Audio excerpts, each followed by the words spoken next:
রাতের অন্ধকারে বিশাল এক কার্গো বিমান নামছে মরুভূমির এক গোপন ঘাঁটিতে। চারপাশে কড়া নিরাপত্তা। বিমানটির দরজা খুলতেই দেখা গেল ভেতরে রয়েছে বিশাল বিশাল ক্রেট, আর সেই ক্রেটের ভেতরে লুকিয়ে আছে ট্যাঙ্কের যন্ত্রাংশ, ড্রোন সিস্টেম আর আধুনিক মিসাইল প্রযুক্তি। এই অস্ত্রগুলো এসেছে চীন থেকে, আর গন্তব্য একটাই, ইরান। কিন্তু প্রশ্ন হলো, চীন কেন ইরানকে এত শক্তিশালী অস্ত্র দিতে চাইছে? এর পেছনে কি শুধু ব্যবসা, নাকি শুরু হতে যাচ্ছে নতুন এক বড় যুদ্ধ? আজকের ভিডিওতে আমরা জানব চীন, ইরান এবং বিশ্ব রাজনীতির সেই অন্ধকার খেলাটা।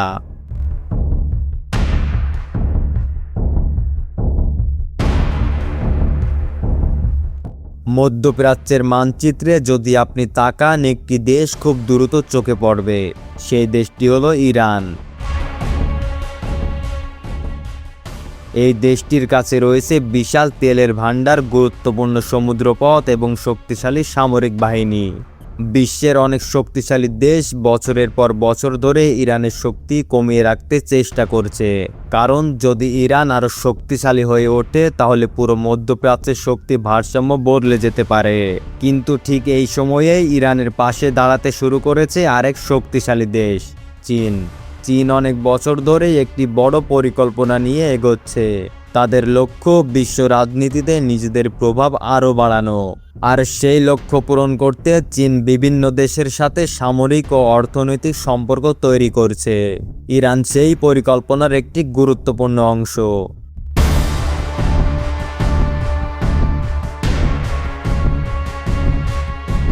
বিশেষজ্ঞদের মতে, চীন যদি ইরানকে আধুনিক ড্রোন, মিসাইল প্রযুক্তি বা ভারী সামরিক সরঞ্জাম দেয়, তাহলে ইরানের সামরিক শক্তি কয়েকগুণ বেড়ে যেতে পারে।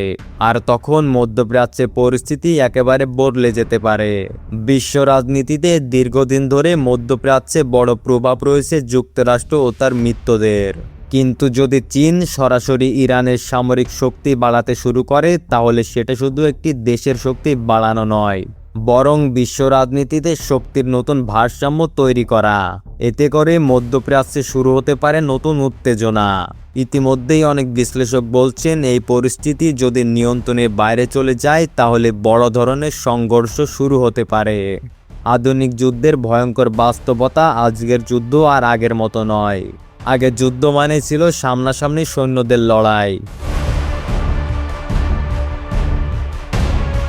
কিন্তু এখন ড্রোন আকাশ থেকে হামলা চালায়। হাইপারসনিক মিসাইল কয়েক মিনিটেই 1000 কিলোমিটার পাড়ি দেয়, আর স্যাটেলাইট পুরো যুদ্ধক্ষেত্র পর্যবেক্ষণ করে।